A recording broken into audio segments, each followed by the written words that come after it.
جب انسان دنیا پرستی میں لگتا ہے نا، عیش پرستی کبھی پڑھاؤں گا آپ کو، تو بندہ کہیں کا نہیں رہتا.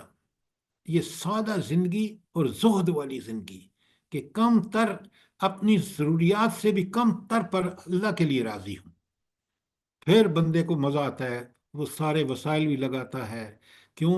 اس کی اپنی زندگی بڑی سادہ ہے. جفا کش ہوتا ہے، وہ محنتی ہوتا ہے. آپ دیکھ لیں نبی کریم صلی اللہ علیہ وآلہ وسلم کو جفا کشی کا عادی بنانے کے لیے اللہ رب العالمین نے کس طرح آپ کا بچپن اور لڑکپن گزرا ہے. پھر ساری زندگی آپ دیکھ لیں، مکی دور ہو، مدنی دور ہو، جہاد و قتال ہو، کس طرح اس سادہ عربوں نے، سادہ زندگی نے کس طرح انہوں نے وہ کام دکھایا جو آپ دیکھیں 10 سالوں میں پورا جزیرت العرب انہوں نے فتح کر لیا. اور 2.5 سال ابو بکر صدیق کے اور 10 سال عمر فاروق کے، 12 سال یہ اور 10 سال نبی کریم صلی اللہ علیہ وسلم کے، 3 براعظموں میں نبی کریم صلی اللہ علیہ وسلم کا دین کا بالکل غلغلہ تھا. کاش کاش آج ہمارے حکمران طاغوت کی بجائے، شیطان کے پیچھے چلنے کی بجائے اللہ کے اس دین پر عمل کرتے اور اس اپنی طاقت کو اس کے ترویج کے لیے استعمال کرتے، تو آج ہم دنیا میں بالکل اسی طرح نمایاں ہوتے جس طرح صحابہ کرام تھے. آپ دیکھ لیں 1 سال کی حکومت نے افغانستان میں کیا انقلاب برپا کر دیا ہے. معیشت جس یہ پہ ان پہ سر اللہ کا بہت بہت بڑا احسان ہے.